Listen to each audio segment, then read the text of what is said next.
Welcome students. आज की class में हमारा टॉपिक रहेगा भारतीय संविधान का निर्माण, the making of Indian constitution. अर्थात हम आज की क्लास में भारतीय संविधान की मांग कब शुरू हुई, उस भारतीय संविधान को बनाने के लिए मांग को स्वीकृति कब दी गई और किस प्रकार से एक संविधान सभा के द्वारा भारत के संविधान को बनाया गया। इन सभी पहलुओं पर हम आज की क्लास में चर्चा करेंगे, डिस्कस करेंगे। तो चलिए शुरू करते हैं हमारा आज का टॉपिक। भारतीय संविधान का निर्माण, the making of Indian constitution. संविधान किसी भी देश की शासन व्यवस्था की आत्मा होती है। अर्थात हम कह सकते हैं कि किसी भी देश की शासन व्यवस्था को, यानी कि उसकी पॉलिटिकल सिस्टम को, उसकी गवर्नमेंट को चलाने के लिए संविधान का होना बेहद आवश्यक है। संविधान में उस देश के शासन के लिए, उसके शासन के जो विभिन्न अंग होते हैं, विभिन्न अंग कौन कौन से हो सकते हैं बच्चों? जैसे कि किसी भी देश के शासन में कार्यपालिका होती है, विधायिका होती है, न्यायपालिका होती है। उन सभी अंगों की क्या शक्तियां होंगी, उनकी फॉर्मेशन क्या होगी, यानी कि उनकी रचना क्या होगी। साथ ही साथ उसकी रेस्पॉन्सिबिलिटीज यानी कि उनकी फंक्शंस और पावर्स को भी वर्णित रूप में पाया जाता है। इसके साथ ही बच्चों, जो संविधान है उसमें उस देश में रहने वाले जो नागरिक हैं, उन नागरिक के अधिकार क्या होंगे, उनकी जो ड्यूटीज हैं वो क्या होंगी। इन सब बातों का, यानी कि किसी भी नागरिक के जो राइट्स हैं और जो ड्यूटीज हैं, इसको भी हम कहाँ देख सकते हैं? उस देश के संविधान में देख सकते हैं। साथ ही साथ उस देश की जो सरकार का और जो नागरिक हैं, उनके बीच में संबंध कैसे होंगे, उन संबंधों का निर्धारण भी उस देश के संविधान में पाया जाता है। कुल मिलाकर हम कह सकते हैं संविधान किसी भी देश के लिए बेहद आवश्यक है, बहुत ही महत्वपूर्ण है, क्योंकि बिना संविधान के किसी भी देश के शासन को सुचारू ढंग से नहीं चलाया जा सकता है। अगर मैं इसके लिए बहुत छोटा सा आपको एक एग्जांपल देती हूँ। कोई भी परिवार होता है, चाहे वो परिवार छोटा है या वो परिवार बड़ा है, उस छोटे से परिवार को चलाने के लिए भी उस परिवार में कुछ नियम होते हैं, कुछ कायदे होते हैं, कुछ कानून होते हैं। यानी कि नियम होते हैं कि हमें ये काम ऐसे करना है, इस समय जाना है, इस समय आना है, या ये बनेगा और इस तरीके से हमारा परिवार कैसे रहेगा, सुचारू ढंग से, यानी सिस्टमेटिक ढंग से काम करेगा।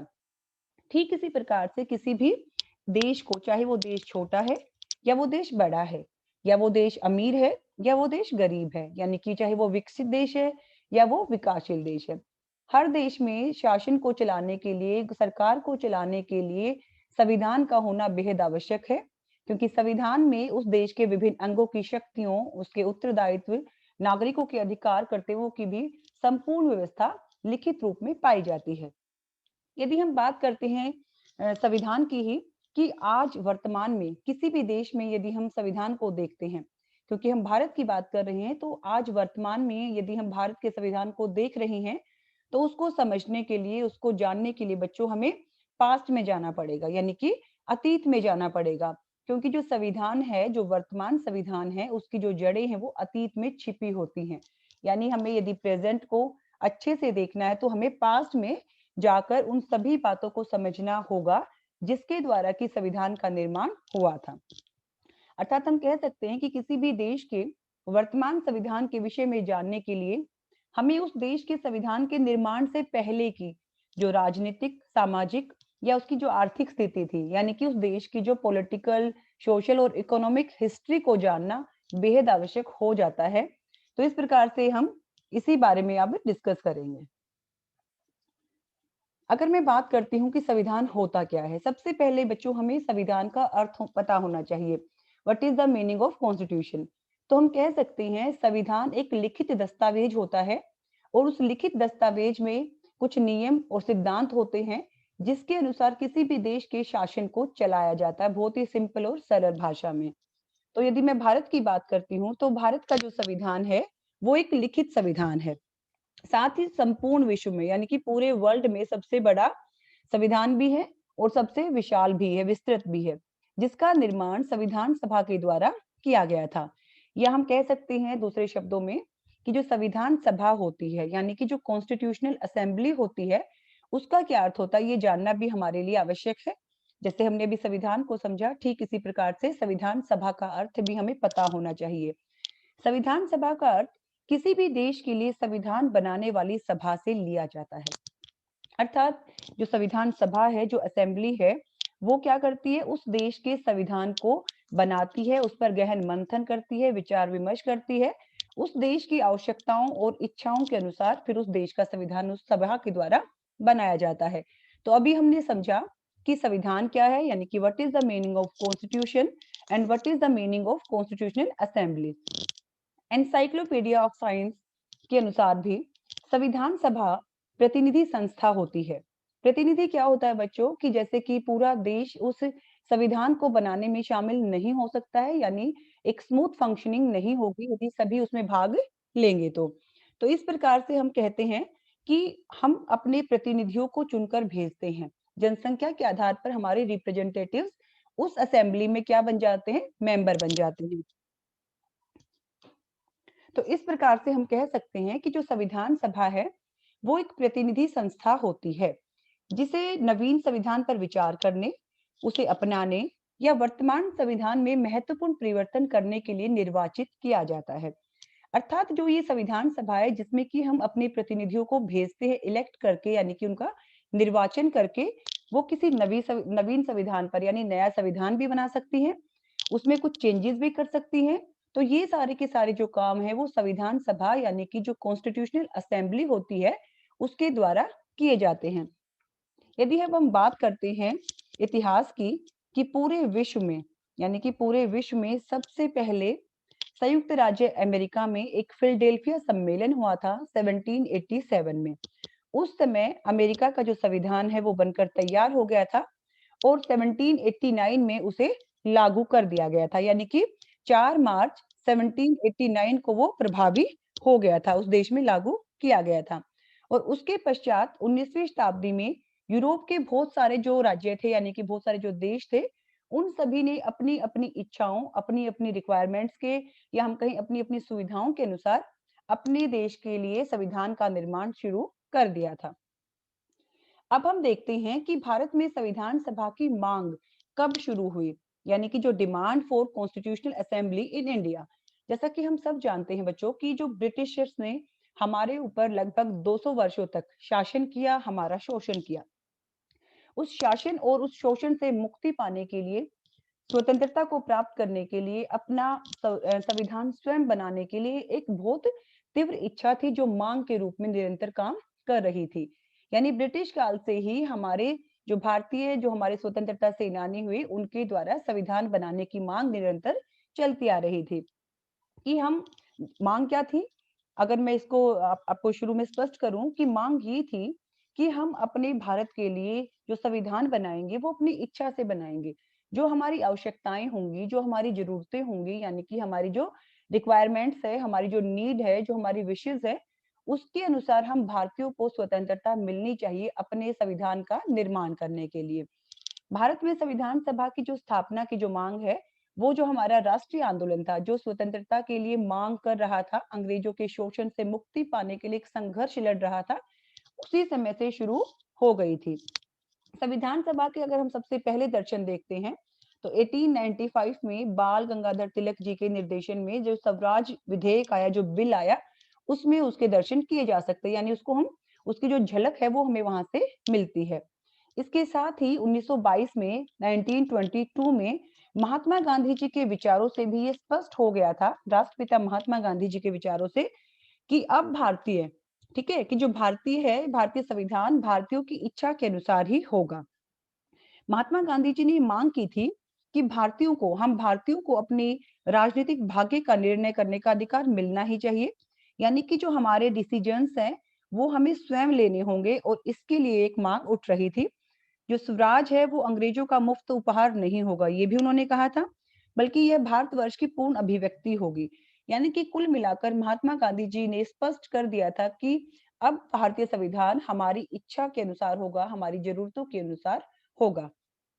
उसके बाद जो इसका और श्रेय जाता है स्वराज पार्टी के जो मुख्य सदस्य थे, चित्तरंजन दास जी, मोतीलाल नेहरू जी जैसे कुछ कांग्रेसी नेता, उनको भी दिया जाता है। और 1924 में एक एक सम्मेलन हुआ, एक कॉन्फ्रेंस हुई इन्हीं नेताओं की, जिसमें कि ये स्पष्ट किया गया कि हमें भी आत्मनिर्णय का अधिकार चाहिए। यानी कि इन्होंने क्लेम किया, एक दावा किया आत्मनिर्णय क्या होता है बच्चों?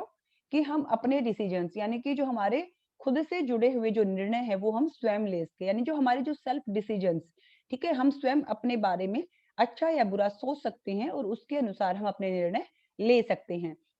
तो 1924 में जो कॉन्फ्रेंस हुई उसमें ये क्लियर हो गया कि दूसरे देश जैसे कि स्वतंत्र है अपने निर्णय लेने के लिए, ठीक इसी प्रकार से हम भारतीय भी दावा करते हैं कि हम अपने निर्णय स्वयं लें। इसके साथ ही इन्होंने कहा कि सभी वर्गों को, ठीक है, क्योंकि हम एकता की बात करते हैं, हम अखंडता की बात करते हैं, शुरू से ही भारत जो है एक यूनिटी एंड इंटीग्रेशन में बिलीव करता है। तो ये भी बात कही गई इस कॉन्फ्रेंस में कि भारत के सभी वर्गों के जितने भी लोग हैं उनकी प्रतिनिधि सभा बुलाई जाए, जो हमारे लिए संविधान का काम करे, यानी कि संविधान कॉन्स्टिट्यूशन बनाए। यानी हर वर्ग को लेकर हम चलना चाहते हैं। हम बिल्कुल नहीं चाहते कि जो हम आत्मनिर्णय के जो निर्णय ले रहे हैं वो कुछ व्यक्ति ले या कुछ वर्ग ले, बल्कि इसमें हम सर्व वर्गों को यानी सभी वर्गों को हम सम्मान और स्वतंत्रता देना चाहते हैं। यदि हम आगे बात करते हैं कि भारत में जो संविधान सभा की जो मांग उठ रही थी, तो ब्रिटिशर्स के द्वारा इस मांग को क्या कर दिया गया? इस मांग को इग्नोर कर दिया गया, यानी कि उसकी अवहेलना कर दी गई और कोई भी ध्यान इसकी तरफ नहीं दिया गया। क्यों नहीं दिया गया? क्योंकि ब्रिटिशर्स को ये जरूरी नहीं लगता था, क्योंकि उनको पता था कि भारत स्वतंत्रता की मांग कर रहा है, समानता की मांग कर रहा है, संविधान सभा को बनाने की बात कर रहा है। यदि ये बात हो गई, ठीक है, यदि ये बात भारत में हो गई तो हमारा जो एक इतने वर्षों का जो एक हम शोषण कर रहे हैं या हमारा जो शासन वो भारत से समाप्त हो जाएगा। और इसको उनको संतुष्ट करने के लिए 1927 में ब्रिटिशर्स के द्वारा साइमन कमीशन को भारत भेजा गया, जिसका कि भारतीयों ने जबरदस्त विरोध किया। क्यों किया विरोध? क्योंकि भारतीय नहीं चाहते थे कि कोई दूसरा व्यक्ति उनके लिए संविधान का निर्माण करे। इसमें कोई भारतीय जो थे वो प्रतिनिधि के रूप में शामिल नहीं थे, तो इन्होंने इसका बहुत ही जोरदार विरोध किया। उसके बाद 1928 में जो कांग्रेसी जो नेता थे, नेहरू रिपोर्ट एक तैयार हुई, जिसमें कि मोतीलाल नेहरू जी ने, जो इसके अध्यक्ष थे, उनके द्वारा एक रिपोर्ट तैयार की गई, जो भारतीयों द्वारा देश के संविधान निर्माण की दिशा में एक महत्वपूर्ण कदम था।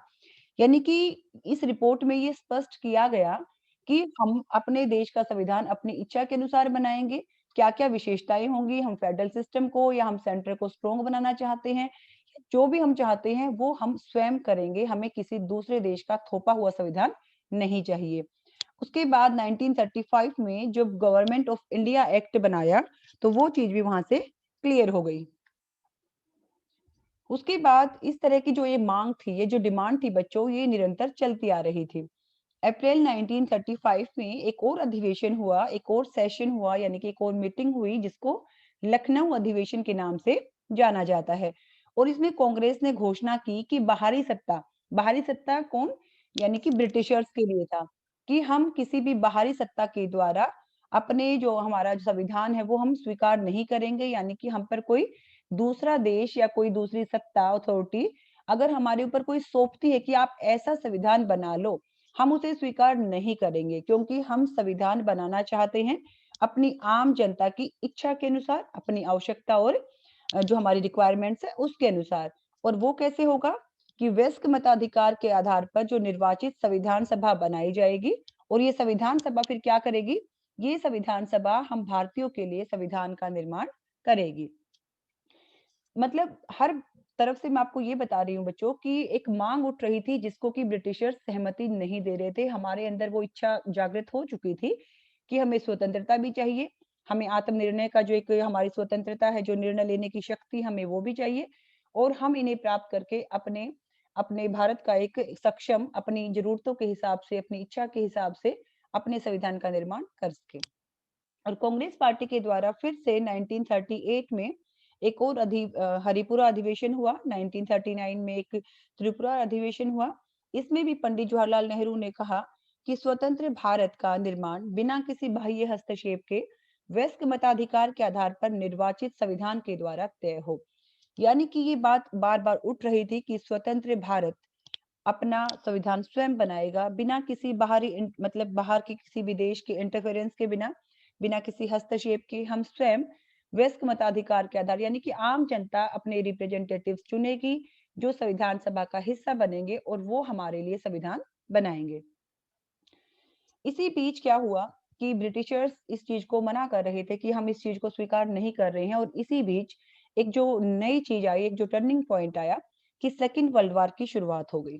और जो भारत के गवर्नर जनरल थे, उन्होंने भारत की ओर से जर्मनी के विरुद्ध युद्ध की घोषणा कर दी, यानी कि भारत भी इस युद्ध में शामिल होगा। और इस चीज को भारतीयों ने पसंद नहीं किया, क्योंकि हम पीस चाहते हैं, हम शांति चाहते हैं, और पहले ही हम इतनी बुरी स्थिति में थे, यानी हम आर्थिक और राजनीतिक सामाजिक रूप से हम जर्जर हो चुके थे, बहुत कमजोर हो चुके थे। अब हम युद्ध नहीं चाहते थे, अब हम सिर्फ स्वतंत्रता चाहते थे। तो इसके विरोध में जितने भी हमारे यहाँ पे प्रांत में जितने हमारी कांग्रेस की जो गवर्नमेंट थी, उनके जो नेता थे, उन्होंने रेजिग्नेशन दे दिया, यानी त्याग पत्र दे दिया, क्योंकि हम इस चीज को पसंद नहीं कर रहे थे कि भारत सेकेंड वर्ल्ड वॉर में जाए। और इसी प्रकार से फिर से 1940 में पंडित जवाहरलाल नेहरू ने संविधान सभा की मांग को फिर से दोहराया। मोहम्मद अली जिन्ना ने भी कांग्रेस की इस मांग का विरोध किया और ये कहा कि जो भारत में जो संविधान सभा यानी कॉन्स्टिट्यूशनल असेंबली है, वो भारत में अल्पसंख्यकों की रक्षा के लिए कुछ भी नहीं कर पाएगी। बच्चों, हमें पता होना चाहिए कि अल्पसंख्यक क्या होते हैं। अल्पसंख्यक को हम माइनॉरिटीज बोलते हैं, यानी जो व्यक्ति संख्या में कम होते हैं। अगर मैं ये कहती हूँ किसी भी राज्य में अगर 80% हिंदू हैं और 20% दूसरे धर्म को मानने वाले व्यक्ति हैं, तो जो वीकर मतलब जो उसका हम कहेंगे अल्पसंख्यक कौन से होंगे, जो 20% है। ठीक है, तो जो मुस्लिम्स थे वो संख्या में कम थे, तो उनको ये भय था कि भारत एक हिंदू राष्ट्र है, कहीं हम पर ये थोपा ना जाए। तो इसीलिए उन्होंने इस चीज का क्या कर दिया, इस चीज को उन्होंने मना करना शुरू कर दिया कि हम इस चीज को लाइक नहीं करते, यानी कॉन्स्टिट्यूशनल असेंबली का वो अपोज करने लगे। और फिर 1 मार्च 1940 को मुस्लिम लीग का जब अधिवेशन हुआ लाहौर में, तो उसमें पाकिस्तान स्थापना का एक लक्ष्य घोषित किया गया, यानी ये बात क्लियर हो गई कि अब पाकिस्तान अलग राष्ट्र बनेगा।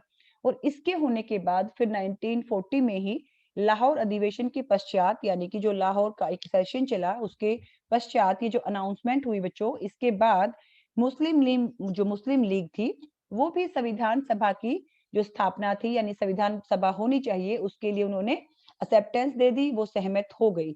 और इस प्रकार से संविधान सभा में जो स्थापना का प्रस्ताव था, उसको इसके द्वारा स्वीकार कर लिया गया। अब हम इसका सेकंड पार्ट देखते हैं, यानी जो संविधान सभा है उसकी मांग को स्वीकृति कैसे मिली ब्रिटिशर्स के द्वारा। 1 सितंबर 1939 को जब आक्रमण किया, तो उस समय ब्रिटेन को, ठीक है, ब्रिटेन को जर्मनी के विरुद्ध युद्ध की घोषणा करनी पड़ी, यानी सेकेंड वर्ल्ड वॉर की हम बात कर रहे हैं। और इसके तुरंत बाद जो यहाँ पे वायसराय थे, उन्होंने भारत को ब्रिटेन की ओर से इस युद्ध में शामिल है इसकी घोषणा कर दी, जैसा कि मैंने अभी आपको बताया। और उसके विरोध में, उसके अपोज में यहाँ पे जो 8 प्रांत थे, उसमें जो हमारी कांग्रेस जो गवर्नमेंट थी, उन्होंने रेजिग्नेशन दे दिए। लेकिन जो ब्रिटिश प्रधानमंत्री थे उस समय चर्चिल, उन्होंने कांग्रेस की इस बात की तरफ, इस मांग की तरफ कोई भी ध्यान नहीं दिया। और फिर 8 अगस्त 1940 को जो वायसराय थे, उन्होंने एक अगस्त ऑफर, ठीक है, जिसको कि अगस्त पेशकश के नाम से भी जाना जाता है बच्चों, एक ऑफर दिया कि सेकेंड वर्ल्ड वॉर के बाद, यानी कि भारत इसमें शामिल हो, सेकेंड वर्ल्ड वॉर में हमारा सपोर्ट करे, यानी ब्रिटिशर्स का हम सपोर्ट करें इस युद्ध में, सेकेंड वर्ल्ड वॉर में। और उसके बाद हम क्या करेंगे, एक अगस्त ऑफर, अगस्त पेशकश के नाम से उन्होंने घोषणा की कि इसके बाद एक कमेटी बनाई जाएगी, और जो एक कमेटी बनेगी, इसमें जो भारतीय जनता है उसके सभी वर्ग के प्रतिनिधि होंगे, जो क्या करेंगे, जो संविधान सभा बनाने की दिशा में काम करेंगे। साथ ही इस अगस्त जो ऑफर में ये भी कहा गया कि भारत को शीघ्र ही औपनिवेशिक स्वराज्य का दर्जा प्रदान कर दिया जाएगा, और साथ ही ये भी बोला कि एक संविधान सभा का गठन भी किया जाएगा। तो इस प्रकार से यहाँ पर जो ब्रिटेन था वो फंस गया था, क्योंकि उसको सपोर्ट चाहिए था, इसीलिए जो बहुत लंबे वर्षों से एक मांग चली आ रही थी, लेकिन उसको ठकुराया जा रहा था, लेकिन आज उन्होंने यहाँ पे अपनी सहमति देनी शुरू कर दी। उसके बाद 1942 में, यानी कि जो 11 मार्च 1942 में क्रिप्स, आप सभी इस नाम से मतलब वाकिफ हैं, जो क्रिप्स मिशन आया, और उसमें ये मिशन जो आया, इसमें 3 सदस्य थे, यानी कि 3 मेंबर्स थे। और इसके द्वारा संविधान सभा के गठन से संबंधित कुछ सुझाव दिए गए।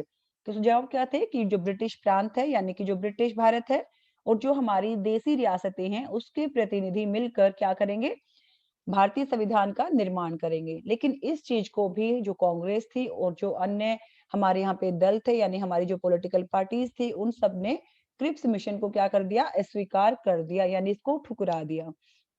इसके बाद जो तुरंत एक बहुत जो पॉजिटिव चीज आई, जिसने कि भारतीय संविधान की मांग को स्वीकृति, या हम कहें जो भारतीय संविधान को बनाने की दिशा में एक जो मील का पत्थर साबित हुई, वो क्या थी कि सेकेंड वर्ल्ड वार, यानी कि 1945 में जब सेकेंड वर्ल्ड वार चल रहा था और वो समाप्त हो गया 1945 में, और इस युद्ध के कारण इंग्लैंड में इलेक्शंस नहीं हो पा रहे थे, यानी चुनाव नहीं हो पा रहे थे।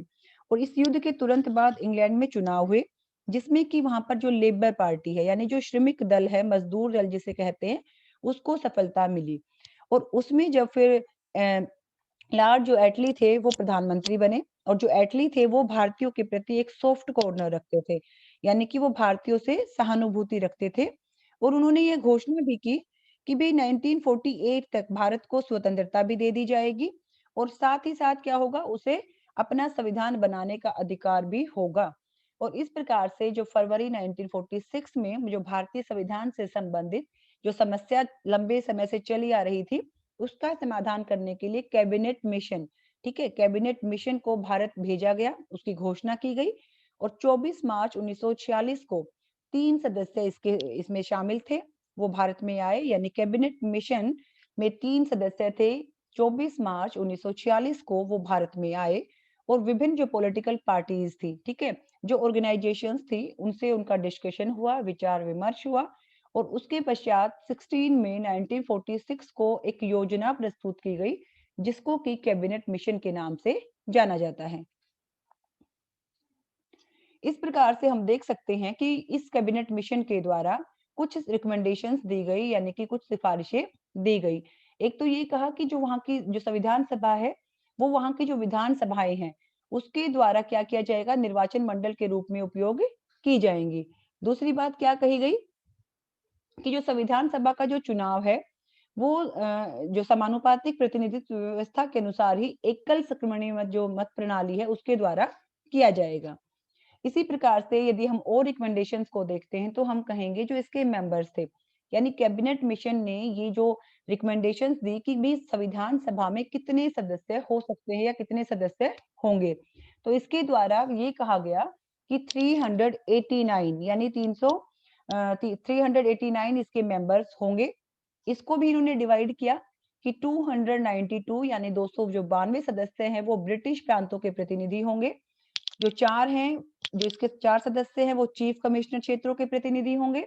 और जो 93 मेंबर्स है, यानी जो 93 सदस्य हैं, जो देसी रियासतें हैं, उनके प्रतिनिधि होंगे। यानी टोटल संविधान सभा में 389 मेंबर्स की इन्होंने रिकमेंडेशन दी, उसको 3 जगह इन्होंने डिवाइड कर दिया।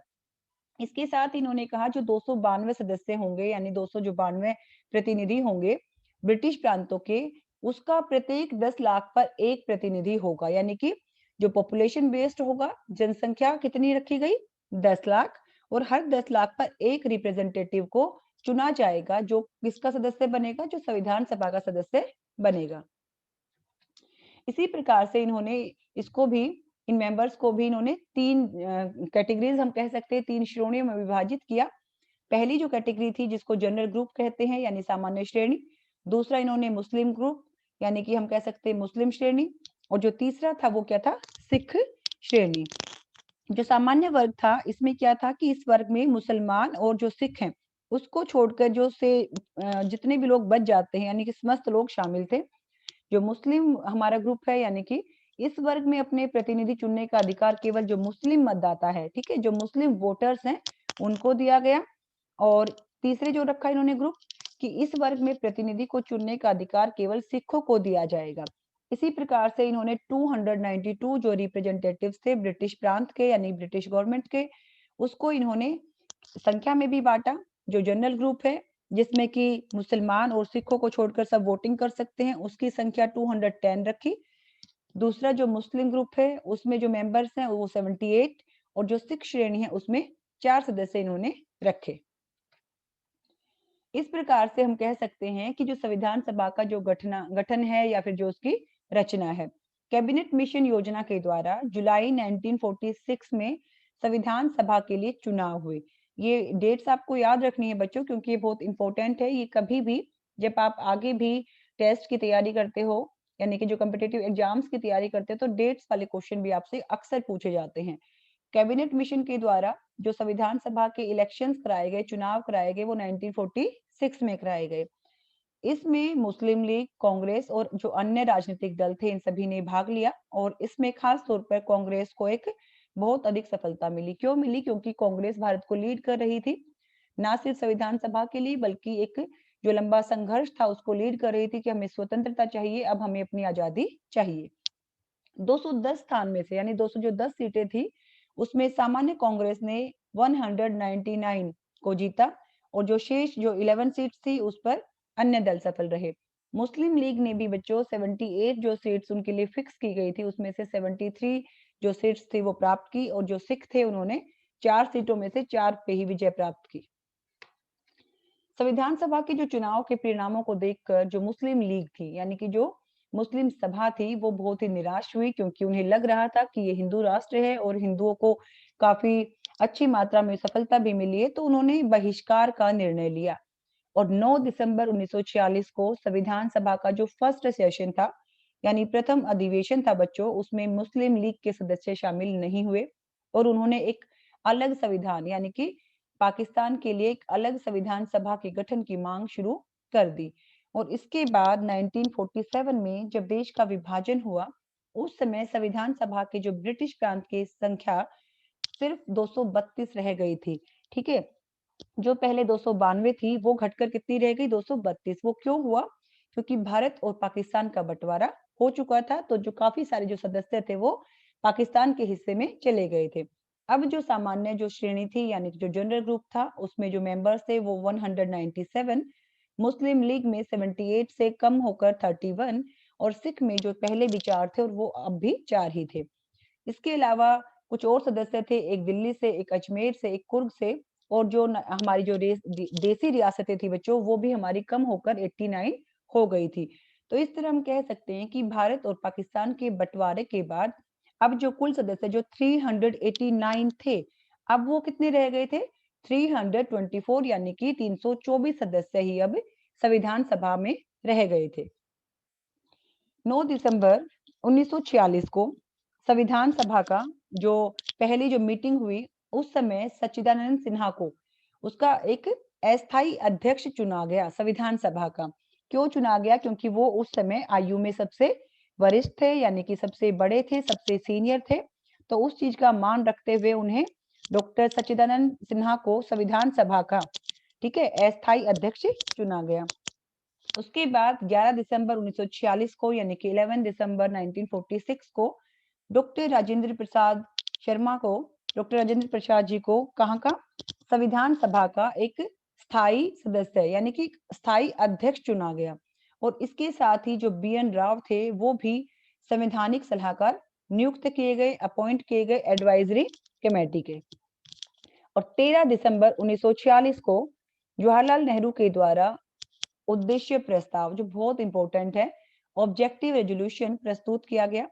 13 दिसंबर से 19 दिसंबर 1946 के बीच में काफी सारा विचार विमर्श हुआ संविधान सभा के बारे में, जिसे कि उद्देश्य प्रस्ताव के नाम से जाना जाता है। ये वो डेट्स हैं जिसके बीच में कि उद्देश्य प्रस्ताव पर गहनता के साथ विचार विमर्श हुआ, बहस हुई, डिस्कशन हुआ। उसके बाद क्या हुआ कि इसको ठीक है इसको सर्वसम्मति से पास कर दिया गया और पास होने के बाद कुछ इंपॉर्टेंट चीजें थी। वो क्या थी? वो चीजें ये थी बच्चों कि भारत को एक संपूर्ण प्रभुत्व संपन्न गणराज्य घोषित किया जाएगा। यानी कि हमें ये जानना जरूरी है कि प्रभुत्व संपन्न गणराज्य क्या होता है। प्रभुत्व संपन्न यानी कि सोवरेन जिसे हम बोलते हैं और गणराज्य यानी कि रिपब्लिक। कि इस नेहरू रिपोर्ट में सॉरी ये जो ऑब्जेक्टिव रेजोल्यूशन था, जो उद्देश्य प्रस्ताव था, इसमें बच्चों ये कहा गया कि भारत में ठीक है भारत को एक प्रभुत्व संपन्न राज्य घोषित किया जाएगा। प्रभुत्व संपन्न क्या होता है? सोवर्जिन ऐसा देश जो आंतरिक और बाह्य रूप से स्वतंत्र होता है, यानी उस देश के आंतरिक और बाह्य निर्णय वह स्वयं लेता है, किसी अन्य देश या किसी बाहरी शक्ति का कोई हस्तक्षेप नहीं होता है, वो पूर्ण रूप से स्वतंत्र होता है अपने निर्णय लेने के लिए। इसी के साथ यदि हम रिपब्लिक की बात करते हैं बच्चों यानी कि हम गणराज्य की बात करते हैं तो गणराज्य क्या होता है? गणराज्य वो होता है जिसमें कि किसी भी देश का मुखिया आम जनता के द्वारा प्रत्यक्ष या अप्रत्यक्ष रूप से चुना जाता है। मतलब वो कोई राजा या रानी नहीं होता है, बल्कि उस देश का जो मुखिया है वो क्या होता है, उस देश की जनता के द्वारा या तो डायरेक्ट या इनडायरेक्ट रूप से इलेक्ट किया जाता है, उसको चुना जाता है। दूसरी बात हम कहते हैं कि संघ का निर्माण। इसमें जो ये उद्देश्य प्रस्ताव था, इसमें संघ के निर्माण के यानी कि जो यूनियन पावर्स है, संघ के पास कौन-कौन सी शक्तियां होंगी, संघ को कैसे मजबूत किया जाएगा, केंद्र को कैसे मजबूत रखना है, इस बारे में भी इसमें कुछ विशेष बातें शामिल रही। अगर हम तीसरी बात करते हैं तो कहते हैं संघ के अंतर्गत आने वाले सभी क्षेत्र, ठीक है, जो यूनियन है उसके अंतर्गत जितने भी एरियाज आएंगे, जितने भी रीजन आएंगे, सभी जो क्षेत्र हैं, वो स्वायत्त शासी इकाई जिसकी सीमाओं का निर्धारण किसके द्वारा होगा, संविधान के द्वारा होगा। यानी संविधान जैसा चाहेगा उसको वैसा ही करना होगा। अगर हम एक और विशेषता की बात करते हैं तो जो राज्य की समस्त शक्ति है वो किसके पास होगी, वो आम जनता के पास होगी। ये सारी बातें किसमें कही गई थी, उद्देश्य प्रस्ताव में कही गई थी। यानी कि जो अल्टीमेट सोर्स होगा, ठीक है, कॉन्स्टिट्यूशनल पावर्स का, वो कौन होगा, वहां की आम जनता होगी। जैसे कि हम डेमोक्रेसी में भी देखते हैं ना बच्चों, कि जो डेमोक्रेसी है उसमें जो बेस होता है वो कौन होता है, आधार कौन होता है, आम जनता। यानी जनता सर्वोच्च इसमें होती है। इसके साथ ही जो अल्पसंख्यक हैं, यानी कि जो माइनॉरिटीज हैं या जो वीकर सेक्शन है, चाहे वो एससी है, एसटी है, उनकी हितों को भी प्रोटेक्ट किया जाएगा। इसी के साथ ही कुछ और प्रस्तावित पहलुओं पर, यानी कि बहुत सारी और चीजों पर भी डिस्कस करने के लिए, सजेशंस देने के लिए जो डिफरेंट डिफरेंट कमेटीज इसमें बनाई गई, जैसे कि union power committee, provincial constitute committee, या हम कह सकते हैं committee on minorities and fundamental rights. यानी ये कमेटियां संघीय शक्तियों का निर्णय कर रही थी, प्रांतीय संविधान के बारे में बात कर रही थी, और जो संख्या में कम है, अल्पसंख्यक है, उनके अधिकारों की रक्षा की बात भी कर रही थी। तो इस प्रकार से हम कह सकते हैं कि जो हमारा चौथा अधिवेशन है, ठीक है, जो हमारा फोर्थ सेशन है, वो कब शुरू हुआ, वो 14 जुलाई 1947 को स्टार्ट हुआ, और 22 जुलाई 1947 को इस सेशन में, जो फोर्थ सेशन था, इसमें राष्ट्रीय ध्वज को भी अपना लिया गया था। अब बात आती है प्रारूप समिति की, ठीक है, कि प्रारूप समिति क्या है। ये बहुत इंपॉर्टेंट है बच्चों। मोस्टली ये आपसे शॉर्ट क्वेश्चंस में भी पूछी जाती है, या कई बार क्या होता है, इससे रिलेटेड कई सारे क्वेश्चंस आते हैं कि जो प्रारूप समिति है, यानी ड्राफ्टिंग कमेटी को के नाम से जिसको जानते हैं, उसके अध्यक्ष कौन थे, कितने मेंबर्स इसमें शामिल थे, ठीक है। तो इस तरह की बात आती है, यानी हम कह सकते हैं कि जो फॉर्मेशन ऑफ ड्राफ्टिंग कमेटी, संविधान सभा का जब 5वां सेशन चल रहा था, यानी कि जो 5th सेशन चल रहा था, ठीक है, वो कब से कब तक चला, वो 14 अगस्त 1947 से 30 अगस्त 1947 तक चला। इस 5th सेशन के दौरान ही 29 अगस्त 1947 को, यानी 29 अगस्त 1947 को एक और कमेटी का निर्माण किया गया, और इस कमेटी को प्रारूप समिति या मसौदा समिति या ड्राफ्टिंग कमेटी के नाम से जाना जाता है। इसमें बच्चों 7 सदस्य थे, यानी कि ड्राफ्टिंग कमेटी में 7 मेंबर्स थे, जिसमें B R Ambedkar, K M Munshi, Alladi, Krishnaswami Ayyar, Syed Mohammad Saadulla, D P Khaitan, B R Mitter, ठीक है, गोपाल स्वामी अयंगर, ये 7 इसके सदस्य थे। ये मोस्ट इंपोर्टेंट है, यानी संविधान सभा की ये बहुत ही महत्वपूर्ण एक समिति है, कमेटी है, जिसने की बहुत सारा काम किया है संविधान निर्माण के लिए। प्रारूप जो समिति है, इसने भारत का प्रारूप संविधान तैयार किया, और तैयार करके 27 फरवरी 1948 को, 27 फरवरी 1948 को जो संविधान सभा के स्थायी अध्यक्ष थे डॉक्टर राजेंद्र प्रसाद जी, उनको इन्होंने सौंप दिया। और जो इसके अध्यक्ष थे बेटा, मैं आपको बताना भूल गई, जो इसके अध्यक्ष थे वो कौन थे, doctor Bhimrao Ambedkar. Drafting committee के जो अध्यक्ष रहे हैं वो डॉक्टर भीमराव अंबेडकर रहे हैं। और इस ड्राफ्टिंग कमेटी में जो 7 मेंबर्स थे, उन सभी 7 जो सदस्यों ने जो काम करके जो अपना एक रिपोर्ट पेश की, वो कब की थी, 27 फरवरी 1948 को। और जो ये प्रारूप संविधान था, ठीक है, जो एक छोटा सा यानी कि एक ड्राफ्टिंग कॉन्स्टिट्यूशन था, इसमें इन्होंने 315 हमारे आर्टिकल्स और हमारी जो 8 शेड्यूल्स को भी शामिल किया। और 4 नवंबर 1948 को इस समय इसको संविधान सभा में प्रस्तुत किया गया, पेश किया गया, और इस पर एक गहन, हम कह सकते हैं ना, जनरल डिस्कशन कह सकते हैं, एक हेल्दी डिस्कशन कह सकते हैं, कि इस प्रारूप संविधान पर सामान्य जो वाद विवाद चला वो 4 नवंबर से 9 नवंबर के बीच में चला और साल हमारा वही था 1948। तो इस प्रकार से 14 नवंबर से 17 नवंबर के बीच में जब एक डिस्कशन चल चुका था, उसके बीच में एक बार फिर से इन 3-4 दिनों में हर एक अनुच्छेद पर यानी कि हर एक आर्टिकल पर, हर एक शेड्यूल पर बहुत ही गहनता से विचार विमर्श किया गया, कंक्लूजन निकाले गए और इस दौरान 6,635 संशोधन भी हुए, यानी इतने अमेंडमेंट किए और इस प्रकार से यानी कि गहन मंथन के द्वारा हमारा जो भारतीय संविधान है वो बनकर तैयार हुआ। और 26 नवंबर 1949 जो भारत के इतिहास में बहुत ही महत्वपूर्ण दिन है, जो आज भी हम कहीं पर भी देखते हैं उसे मनाया भी जाता है और उस चीज को हमें याद भी दिलाता है क्योंकि एक लंबा संघर्ष था और वो संघर्ष हमारा किस दिन खत्म हुआ? 26 नवंबर 1949 के दिन, क्योंकि इसी दिन जो हमारी संविधान सभा थी, जो हमारी कॉन्स्टिट्यूशनल असेंबली थी बच्चों, उसने भारत के संविधान को स्वीकार कर लिया था सर्वसम्मति से। और 24 जनवरी 1950 को जो हमारा लास्ट सेशन था यानी कि अंतिम अधिवेशन था, वो बुलाया गया। और इसके बाद जो एक महत्वपूर्ण दिन और हम याद करते हैं कि जो भारतीय संविधान 26 नवंबर 1949 को बनकर तैयार हो गया था, उसे हमने स्वीकार कर लिया था, अंगीकार कर लिया था। उस भारतीय संविधान को 26 जनवरी 1950 को लागू किया गया और इस प्रकार से भारतीय संविधान को बनने में बच्चों 2 वर्ष 11 महीने और 18 दिन का समय लगा।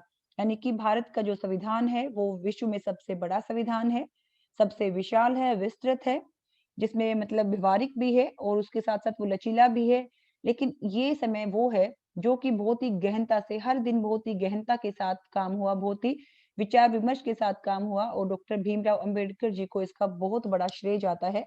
जो आज हम स्वतंत्रता का प्रयोग कर रहे हैं या हमारा देश एक चहुमुखी विकास कर रहा है, जिस संविधान के बदौलत हमारा देश का शासन चारों दिशाओं में काम कर रहा है, हम सभी के वेलफेयर के लिए काम कर रहा है, उसे बनाने में एक लंबा संघर्ष रहा है और उन स्वतंत्रता सेनानियों को भी हम श्रद्धांजलि देते हैं कि जिन्होंने इतना महत्वपूर्ण और बहुत ही संघर्ष से हमारे संविधान का निर्माण किया और इसको तैयार होने में 2 वर्ष 11 महीने और 18 दिन का समय लगा। यदि हम इसकी आलोचनात्मक समीक्षा की बात करते हैं तो हम ये कहते हैं कि इसकी आलोचना बहुत ही कम आधारों पर की गई थी, लेकिन फिर भी वो कहते हैं कि अगर एक पक्ष है तो दूसरा पक्ष भी होता है सिक्के के दूसरे पक्ष की तरह, कि इसमें क्या था कि कांग्रेस को बहुत बाहरी यानी कि काफी एक फुल मेजोरिटी थी। ये इसका एक क्रिटिसिज्म किया गया यानी कि इसकी आलोचना की गई कि कांग्रेस को बहुत ज्यादा मेजोरिटी मिली हुई थी और जो हमारे दूसरे दल थे उनको मतलब उनका कोई महत्व नहीं समझा गया, उनके अस्तित्व को नाम मात्र का माना गया। उसके बाद कहते हैं जो डिसीजंस लिए गए थे वो सिर्फ अधिकांशतः 50 व्यक्तियों के अनुसार ही लिए गए थे। यानी उन 50 व्यक्तियों में पंडित जवाहरलाल नेहरू, सरदार वल्लभ भाई पटेल, डॉक्टर भीमराव अंबेडकर आदि रहे, जिनके द्वारा की ये काम किया गया। उसके साथ ये भी कहा जाता है कि ये वकीलों की संस्था थी यानी कि आम जनता की समझ से बाहर थी। लेकिन इन आलोचनाओं के बावजूद भी हम कह सकते हैं कि जो भारतीय संविधान है, ठीक है, जो भारत के संविधान का जो निर्माण है, जो संविधान सभा के द्वारा किया गया, वो बहुत ही सही था। यानी हम कह सकते हैं बहुत ही महत्वपूर्ण था और बहुत ही गहन था और अपनी बुद्धिजीविता का परिचय देते हुए, अपने संघर्ष का परिचय देते हुए उनके द्वारा बहुत ही सूझबूझ के साथ हमारे भारतीय संविधान का निर्माण किया गया है। तो स्टूडेंट्स, आज की क्लास में हमने समझा कि भारतीय संविधान का जो संघर्ष है या जो हमारी डिमांड है वो कब शुरू हुई, किस प्रकार उसको स्वीकार किया गया, साथ ही स्वीकार करने के बाद किस प्रकार से भारतीय संविधान बनकर तैयार हुआ। Thank you students.